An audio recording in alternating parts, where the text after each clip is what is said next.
অনেক সময় হতে পারে যে আমাদের নামাজের কোনো ওয়াক্ত কাজা হয়ে গেছে, নামাজ বাদ রয়ে গেছে, হতে পারে না?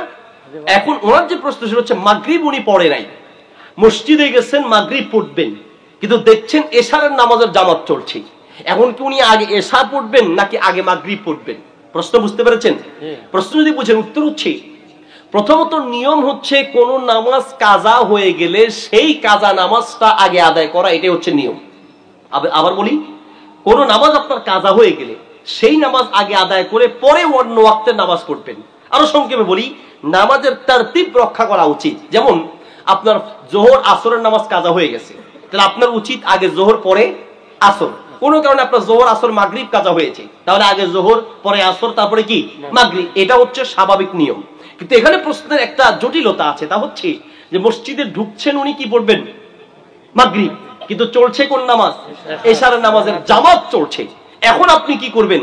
জামাতে ওটা পড়বেন নাকি আগে মাগরিব পড়বেন? এর উত্তর হচ্ছে, এই মুহূর্তে আপনি চাইলে আগে মাগরিব পড়ে পরে আপনি এশা পড়তে পারবেন, আপনার জন্য ইখতিয়ার আছে।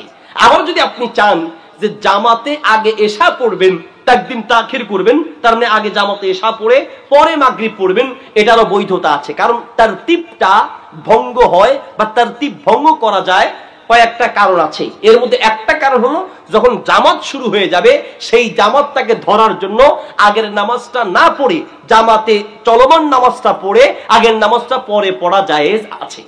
বুঝতে পেরেছি? তার উত্তর কি, আপনি চাইলে আগে মাগরিব পড়বেন পরে এশা। আবার যদি চান যে আমি এশার সাথে জামাতটা পড়বো, জামাতে এশার পড়বো, তাহলে জামাতে সওয়াব পাবো, এই জন্য আপনি এশাটা জামাতে পড়ে পরে মাগরিবটা পড়বেন। দুইটারই বৈধতা আছে, অসুবিধা নেই।